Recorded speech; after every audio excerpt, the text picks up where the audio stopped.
Assalamualaikum warahmatullahi wabarakatuh. Tayo pong lahat ay nagnanais na mapunta sa Jannah, hindi po ba? Walang sino man sa atin ang gustong mapunta sa impyerno. Ang kagandahan po sa Islam, alhamdulillah, tayo ay binigyan ng gabay ng Allah subhanahu wa ta'ala kung paano makakaiwas sa apoy at kung paano makakapasok sa Jannah.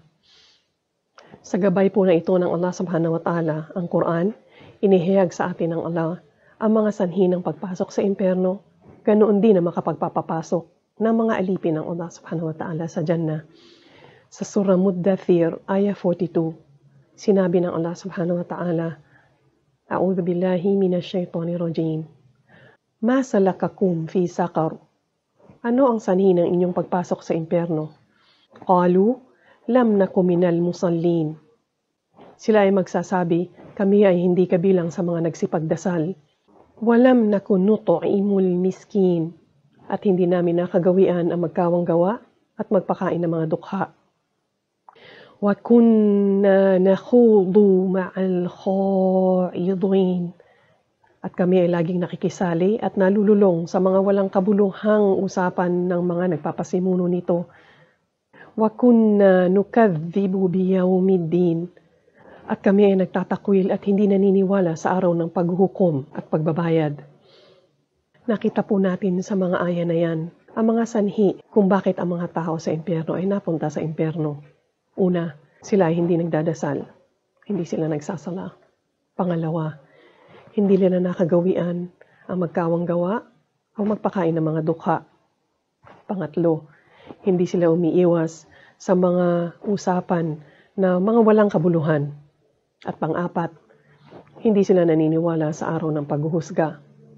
Sa Surah Al-Mu'minun naman po, sinabi ng Allah subhanahu wa ta'ala mula sa unang aya kung paano ang kanyang mga alipin ay mapapasok sa Jannah.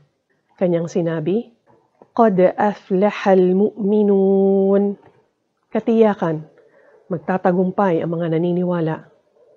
Alladhina hum fi salatihim khashi'un. Iyong sa mga kanilang pagsasala, sila ay mataimtim.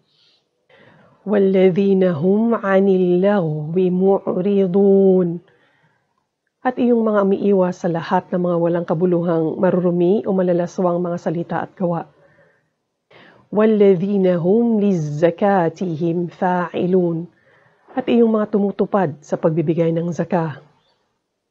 وَالَّذِينَ هُمْ لِفُرُوجِهِمْ حَافِظُونَ.